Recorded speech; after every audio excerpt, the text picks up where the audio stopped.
Ce qui est demandé, en fait, le fait de se convertir à l'islam, c'est pas quelque chose qui est obligatoire de le faire devant les gens. C'est pas une obligation en tant que telle. C'est recommandé parce que alhamdulillah, les gens vont témoigner de ta conversion à l'islam et qui vont voir que tu es quelqu'un de la communauté musulmane, etc. Et que si t'arrive quelque chose, on t'aura clairement identifié par rapport à plein de choses, par rapport au rite mortuaire, par rapport à l'enterrement, par rapport à beaucoup de choses, par rapport à beaucoup de jugements qui vont s'appliquer lorsqu'on aura identifié la personne et lorsqu'on aura clairement identifié la communauté musulmane. Cependant, ce n'est pas une cause de validité. Si tu es tout seul dans ta chambre et que tu fais ton invocation, que tu fais ton attestation de foi, Allah subhanahu wa ta'ala t'accepte. Allah azza wa jal t'agrée. Ce n'est pas une condition qui est des témoins. Tu comprends? C'est mieux parce que même pour toi, tu vas te sentir entouré, tu vas te sentir protégé, tu vas te sentir avec une communauté, des personnes qui vont t'enlacer, qui vont t'embrasser, qui vont te souhaiter la bienvenue, qui vont t'aider, prendre tes coordonnées. Tu pourras poser tes questions aux personnes, etc. Tu comprends? Donc ça, c'est, on va dire, pour quelque chose de pratique.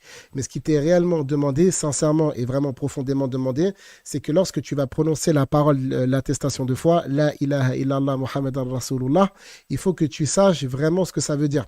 Qu'est-ce que ça veut dire, La ilaha illallah? Ça veut dire que tu reconnais qu'Allah, il est unique, qu'il n'a pas d'associé, qu'il n'a pas de remplaçant, pas de suppléant, que c'est lui qui possède tout, qui voit tout, qui agence tout, qui régule, administre et gère tout, que c'est celui qui a les noms et les attributs de la perfection, que rien ni personne n'est égal à lui, que c'est celui qui a les attributs de la perfection, c'est lui qui attribue, enfin c'est lui qui est celui qui possède les noms et les attributs qui ont atteint le paroxysme de la perfection absolue, c'est lui, d'accord? Le seul créateur, celui qui te préserve, celui qui te protège, qui te donne ta subsistance, qui te donne à boire, à manger, qui te donne toutes choses nécessaires à tes besoins, qu'il est celui qui t'entend, qui te voit, qui te protège, etc. Et que de ce fait-là, puisqu'il a les attributs de la perfection et qu'il a tout fait pour toi, eh ben, c'est le seul qui mérite d'être adoré. Donc en fait, tu ne peux pas prier quelqu'un en dehors d'Allah, tu ne peux pas invoquer quelqu'un en dehors d'Allah subhanahu wa ta'ala. L'amour divin, il n'est que pour lui, la crainte divine n'est que pour lui, l'espoir divin n'est que pour lui, tu dois placer ta confiance en lui subhanahu wa ta'ala, etc. Espérer de lui, attendre, toutes ces choses-là. C'est des choses, donc tout ce qui est religieux, tous les actes de piété, de dévotion et d'adoration, c'est le droit exclusif d'Allah subhanahu wa ta'ala sur ses serviteurs, tu comprends? Donc ça, c'est l'attestation résumée de la ilaha illallah. Et en dehors d'Allah, personne ne mérite l'adoration. Que ça soit un prophète, un arbre, un ange, un djinn, un savant, un érudit, n'importe quel élément, le feu, le vent, l'air, peu importe la terre, peu importe.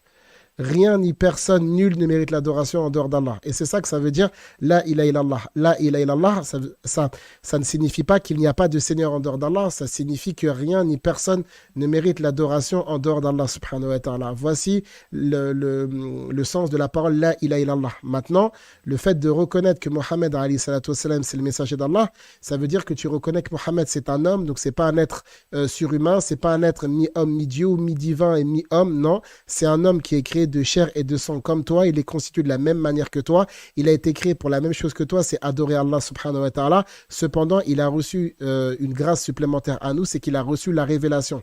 Allah subhanahu wa ta'ala lui a gracieusement révélé le Coran, qui est la dernière et la meilleure des révélations qu'Allah subhanahu wa ta'ala a révélées pour les créatures, et il a fait de Mohammed sallallahu alayhi wa sallam un prophète messager qui a la noble, difficile et lourde tâche et mission de transmettre le message divin, le message du monothéisme, celui de l'unicité, et qui doit justement mettre fin au polythéisme et l'idolâtrie, l'associationnisme, le paganisme qui était notamment pratiqué en masse à la Mecque.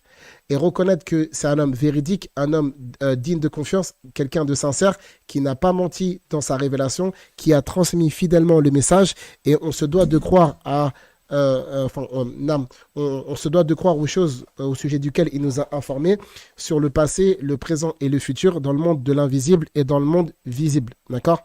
Donc c'est ça, de manière résumée, le fait de dire La ilaha illallah Muhammadan Rasulullah.